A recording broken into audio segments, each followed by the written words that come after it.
మనం స్వాధీనపరచుకుందాం.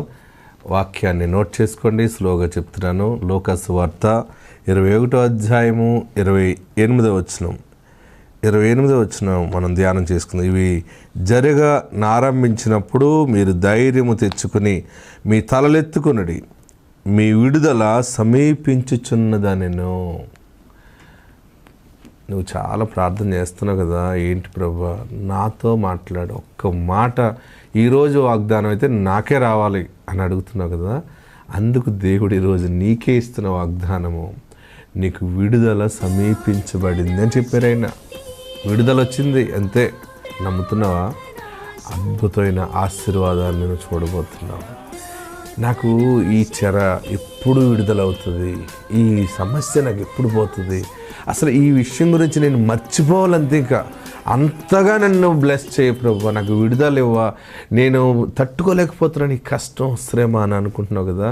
నువ్వు దేని విషయంలో ఆ డెలివరెన్సీ, ఆ విడుదల, బహుశా అప్పుల, లేకపోతే అనారోగ్యమో, లేకపోతే ఏదైనా కొరత, లేకపోతే ఏదైనా రెస్పాన్సిబిలిటీ ఎక్కువైపోయింది, నా వల్ల కాదు వీళ్ళని చూడటం, అది రకరకాలుగా అనుకుంటున్నావేమో.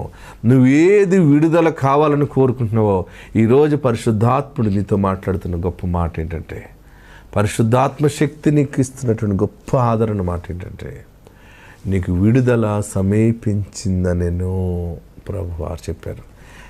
అందుకనే మీ తలలెత్తుకునుడి. తలదించుకున్నావు కదా ఎంతవరకు విడుదల లేక, విడుదల ప్రకటిస్తున్నాడు ఆయన.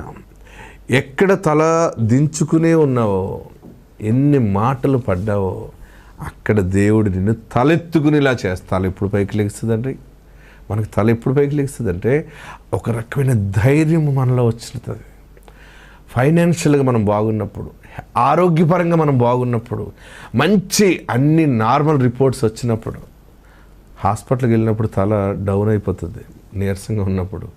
ఆ నీరసంలో కూడా టెస్టులన్నీ కూడా నార్మల్ వచ్చినాయి అనుకోండి, తెలియకుండా కళ్ళు కూడా పైకి లేచిపోతుంటాయి. తల తనకు ఆటోమేటిక్ తెలియకుండా పైకి లేస్తుంది, ఒక శక్తి వస్తుంది.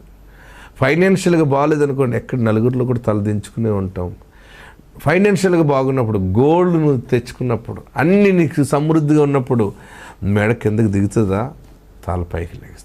అంటే కొన్ని విషయాలు ఈ తల పైకి లెగటం ఒక రకంగా ఉంటుంది, కానీ నీ స్థితి అన్ని విషయాల్లో దీవెనకరమైన సాక్షిగా నువ్వు ఎత్తబడతావు.